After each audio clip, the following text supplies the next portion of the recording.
Hi guys, ಇವಾಗ ಏನ್ ಈ ಫೋಟೋ ನೋಡಿದ್ರು, ಈ ಬ್ರೈಟ್ ಫೋಟೋನ 2 ಮಿನಿಟ್ಸ್ ಅಲ್ಲಿ ನಿಮ್ಮ ಮೊಬೈಲ್ ಅಲ್ಲಿ ಎಡಿಟ್ ಮಾಡ್ಕೋಬಹುದು. ಸೊ ಅದ್ ಹೇಗ ಅಂತ ಬನ್ನಿ ನೋಡೋಣ. 30 ಡೇಸ್ ಫೋಟೋ ಎಡಿಟಿಂಗ್ ಚಾಲೆಂಜ್ ಅಲ್ಲಿ ಇದು ಡೇ 4. ಶೋ ಶುರು ಮಾಡೋಣ ಯಾವ ತರ ಎಡಿಟ್ ಮಾಡೋದು ಅಂತ.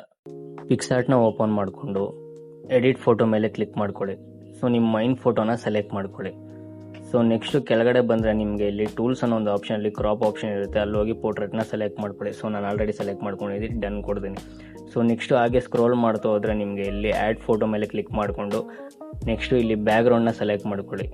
ಸೊ ಬ್ಯಾಕ್ಗ್ರೌಂಡ್ ನನಗೆ ಬ್ಲ್ಯಾಕ್ ಬೇಕು, ಅದನ್ನು ಸೆಲೆಕ್ಟ್ ಮಾಡಿಕೊಂಡು ಸೊ ಫೋಟೋ ಮಿಡ್ಲಿಗೆ ಬಂದು ಕ್ರಾಪ್ ಆಪ್ಷನಲ್ಲಿ ನನಗೆ ಎಷ್ಟು ಬೇಕೋ ಅಷ್ಟಾಗಿ ಕ್ರಾಪ್ ಮಾಡ್ಕೊಂಡು ಈ ಥರ ಅಡ್ಜಸ್ಟ್ ಮಾಡ್ಕೊತಿದ್ದೀನಿ. ನೀವು ಸಹ ಅದೇ ಥರ ಅಡ್ಜಸ್ಟ್ ಮಾಡ್ಕೊಳ್ಳಿ. ನೆಕ್ಸ್ಟ್ ಹಾಗೆ ಆ್ಯಡ್ ಫೋಟೋ ಮೇಲೆ ಕ್ಲಿಕ್ ಮಾಡಿಕೊಂಡು ಇನ್ನೊಂದು ಫೋಟೋನ ಸೆಲೆಕ್ಟ್ ಮಾಡ್ಕೊಳ್ಳಿ. ಸೊ ನಾನು ಇಲ್ಲಿ ಸೆಲೆಕ್ಟ್ ಮಾಡ್ಕೊತಾ ಇದ್ದೀನಿ. ಸೊ ಸೆಲೆಕ್ಟ್ ಮಾಡ್ಕೊಂಡು ನೋಡಿ ಈ ಥರ ನಿಮ್ಗೆ ಎಲ್ಲಿ ಬೇಕೋ ಅಲ್ಲಿ ಅಡ್ಜಸ್ಟ್ ಮಾಡ್ಕೊಳ್ಳಿ. ನೆಕ್ಸ್ಟ್ ಕ್ರಾಪ್ ಆಪ್ಷನ್ಗೆ ಹೋಗಿ ನಿಮ್ಗೆ ಎಷ್ಟು ಬೇಕು ಫೋಟೋ ಅಷ್ಟು ಕ್ರಾಪ್ ಮಾಡ್ಕೊಳ್ಳಿ.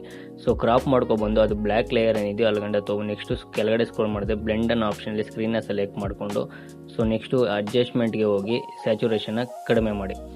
ಸೊ ನೆಕ್ಸ್ಟ್ ಹಾಗೆ ಎರೇಸ್ ಟೂಲ್ ಮೇಲೆ ಕ್ಲಿಕ್ ಮಾಡಿಕೊಂಡು ಸೊ ನಿಮ್ಗೆ ಎಲ್ಲೆಲ್ಲಿ ಎಕ್ಸ್ಟ್ರಾ ಪಾರ್ಟ್ ಇದೆಯೋ ಸೊ ಅದನ್ನು ನೋಡಿ ಈ ಥರ ನೀಟಾಗಿ ಎರೇಸ್ ಮಾಡ್ಕೊತಾ ಹೋಗಿ. ಕಂಪ್ಲೀಟ್ ಫೋಟೋ ಎಲ್ಲೆಲ್ಲಿದೆಯೋ ಅಲ್ಲಿ ಎರೇಸ್ ಮಾಡಿ. ಸೈಡಲ್ಲಿ ನಿಮಗೆ ಇನ್ನೂ ಸ್ವಲ್ಪ ಇರುತ್ತೆ ಬ್ಯಾಕ್ಗ್ರೌಂಡು, ಸೊ ಅದನ್ನು ಸಹ ಈ ಥರ ಎರೇಸ್ ಮಾಡ್ಕೊಂಡು ನೆಕ್ಸ್ಟ್ ಆ್ಯಡ್ ಫೋಟೋ ಮೇಲೆ ಕ್ಲಿಕ್ ಮಾಡಿಕೊಂಡು ಅದೇ ಫೋಟೋನ ಮತ್ತೆ ಸೆಲೆಕ್ಟ್ ಮಾಡ್ಕೊಳ್ಳಿ. ಸೊ ಸೆಲೆಕ್ಟ್ ಮಾಡ್ಕೊಂಡು ಅಲ್ಲಿ ಏನು ಗ್ಯಾಪ್ ಇದೆಯೋ ನಿಮಗೆ ಅದನ್ನು ಈ ಥರ ಸೊ ಬ್ಯಾಕ್ಗ್ರೌಂಡ್ ಏನಿದೆ ಗ್ರೀನರಿ ಅದನ್ನು ಅಡ್ಜಸ್ಟ್ ಆಗೋ ಥರ ಅಡ್ಜಸ್ಟ್ ಮಾಡ್ಕೊಳ್ಳಿ. ಸೊ ಅಡ್ಜಸ್ಟ್ ಮಾಡಿಕೊಂಡು ಆ ಬ್ಯಾಕ್ಗ್ರೌಂಡ್ನು ಸಹ ನೀವು ಸ್ಯಾಚುರೇಷನ್ನ ಮೈನಸ್ ಮಾಡಿಕೊಂಡು ಬ್ಲೆಂಡ್ ಆಪ್ಷನ್ಗೆ ಹೋಗಿ ಅಲ್ಲಿ ಸ್ಕ್ರೀನ್ನ ಸೆಲೆಕ್ಟ್ ಮಾಡ್ಕೊಳ್ಳಿ. ಸೊ ನೆಕ್ಸ್ಟ್ ನೀಟಾಗಿ ಫೋಟೋಗೆ ತಕ್ಕಂಗೆ ಈ ಥರ ಅಡ್ಜಸ್ಟ್ ಮಾಡ್ಕೊಳ್ಳಿ. ಸೊ ನೆಕ್ಸ್ಟ್ ನೀವು ಸಹ ಎರೇಸ್ ಆಪ್ಷನ್ಗೆ ಹೋಗಿ ಸೊ ಈ ಥರ ಮೈನ್ ಏನು ಎಕ್ಸ್ಟ್ರಾ ಪಾರ್ಟ್ ಇದೆಯೋ ಅದನ್ನೆಲ್ಲ ಈ ಥರ ರಬ್ ಮಾಡ್ಕೊಳ್ಳಿ. ಸೊ ರಬ್ ಮಾಡ್ಕೊಂಡು ಆದಮೇಲೆ ಕೆಳಗಡೆ ಬಂದರೆ ನಿಮಗೆ ಟೆಕ್ಸ್ಟ್ ಅನ್ನೋ ಒಂದು ಆಪ್ಷನಲ್ಲಿ ಸೊ ನಿಮಗೆ ಬೇಕಾಗಿರೋರ್ದು ನೇಮ್ನ ಟೈಪ್ ಮಾಡ್ಕೊಳ್ಳಿ. ಸೊ ನನಗೆ ಬೇಕಾಗಿರೋ ನೇಮ್ನ ನಾನು ಟೈಪ್ ಮಾಡ್ಕೊತಾ ಇದ್ದೀನಿ ಇಲ್ಲಿ.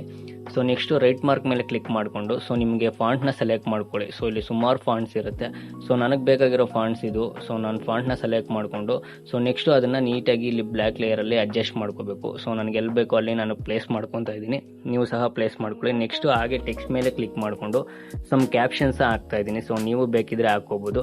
ಸೊ ನೆಕ್ಸ್ಟು ಹಾಗೆ ಇದಕ್ಕೂ ಸಹ ಫಾಂಟ್ನ ನಿಮ್ಗೆ ಯಾವ ಫಾಂಟ್ ಬೇಕೋ ಸೆಲೆಕ್ಟ್ ಮಾಡ್ಕೊಳ್ಳಿ. ಸೊ ನನಗೆ ಈ ಫಾಂಟ್ ಓಕೆ ಅನಿಸು, ಅದಕ್ಕೆ ಸೆಲೆಕ್ಟ್ ಮಾಡಿಕೊಂಡು ಸೊ ಹಂಗೆ ಸ್ವಲ್ಪ ಝೂಮ್ ಔಟ್ ಮಾಡಿ ಸೊ ನೀಟಾಗಿ ನನಗೆ ಎಲ್ಲಿ ಬೇಕೋ ಅಲ್ಲಿ ಅಡ್ಜಸ್ಟ್ ಮಾಡಿಕೊಂಡೆ. ಸೊ ನೀವು ಸಹ ನಿಮ್ಗೆ ಎಲ್ಲಿ ಬೇಕೋ ಅಲ್ಲಿ ಅಡ್ಜಸ್ಟ್ ಮಾಡ್ಕೊಳ್ಳಿ.